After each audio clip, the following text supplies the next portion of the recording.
Hello friends, எல்லாம் எப்படி இருக்கீங்க? நல்லா இருக்கீங்களா?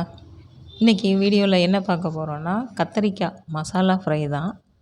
இந்த மாதிரி நீங்கள் இந்த கத்திரிக்காயே வாங்கி வச்சுருங்க. பெருசாக வாங்கி வச்சுட்டு இந்த மாதிரி கட் பண்ணணும்.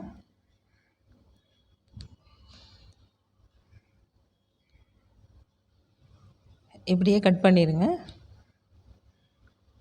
ஏன்னா நம்ம மசாலா தடவி அது நல்லா ஃப்ரை பண்ணுற அளவுக்கு இதை இந்த மாதிரி தான் கட் பண்ணணும்.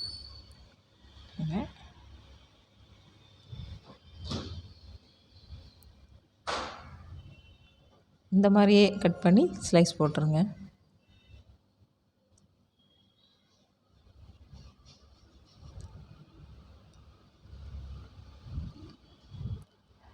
ரொம்ப திக்காகவும் கட் பண்ணிடாதீங்க, ரொம்ப பொடுசாகவும் கட் பண்ணிடக்கூடாது. இந்த மாதிரி கட் பண்ணிவிடுங்க. 1 டீஸ்பூன் மிளகாத்தூள் போடுங்க.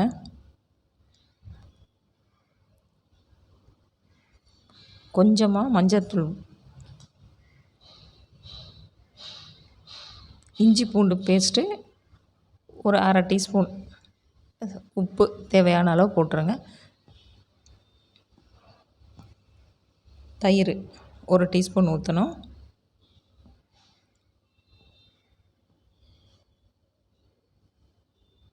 கரம் மசாலா ஒரு 1/4 டீஸ்பூன் போடுங்க.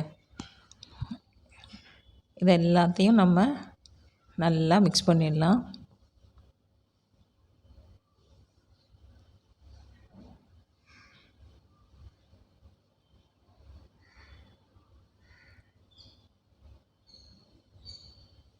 மிக்ஸ் பண்ணும்போதே அதில் என்ன குறை இருக்குதுன்னு நீங்கள் கொஞ்சம் டேஸ்ட் பண்ணி பாருங்கள். உப்பு ஏதாவது குறையா இருந்துச்சுன்னா கொஞ்சமாக சேர்த்துக்கிறங்க. இப்போ நம்ம இந்த மசாலாவை கத்திரிக்காயில் சேர்த்துடலாம்.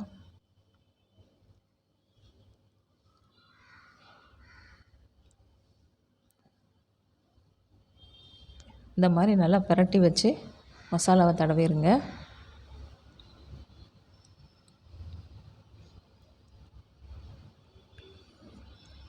தடவிட்டு ஒன்றுக்கு மேலே ஒன்று 2 பீஸ் வச்சா போதும், நிறையா வச்சிடாதீங்க. 2 பீஸ் அல்லது 3 பீஸ் ஒன்றுக்கு மேலே ஒன்று வச்சு இந்த மாதிரி வாழை இலையில் கட்டிடணும்.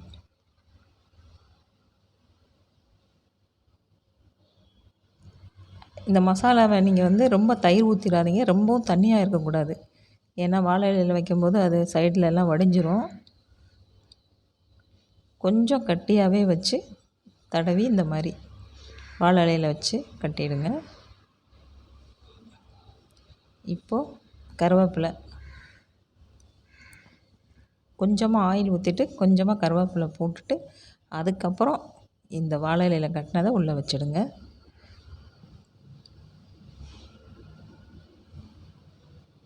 இப்படி செஞ்சு பாருங்கள். இதோட வாசம் அவ்வளவு அருமையாக இருக்கும், டேஸ்ட்டும் அவ்வளவு டேஸ்ட்டாக இருக்கும். நீங்கள் ஒரு முறை இதை ட்ரை பண்ணி பாருங்கள். பார்த்துட்டு நீங்கள் சொல்லுங்கள் எப்படி இருக்குது அப்படிங்கிறத.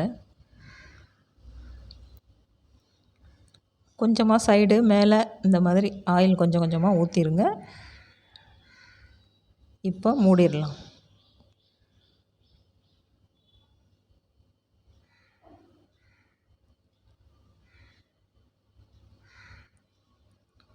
ஒரு 10 நிமிஷம் போதும், ரொம்ப வேண்டாம்.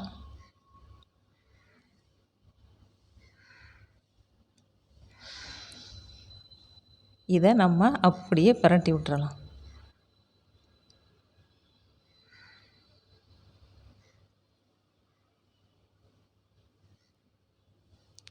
இன்னும் ஒரு 10 நிமிஷம்.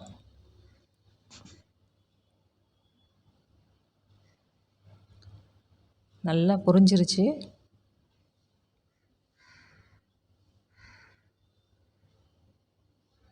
இப்போ எடுத்துடலாம்.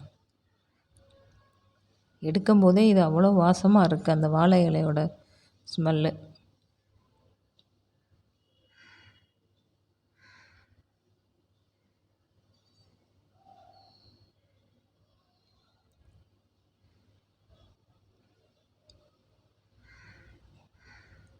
பாருங்கள், இது வந்து நம்ம சோறு கூட சாப்பிட்லாம், சப்பாத்தி கூட எது கூட வேணாலும் சாப்பிட்லாம்.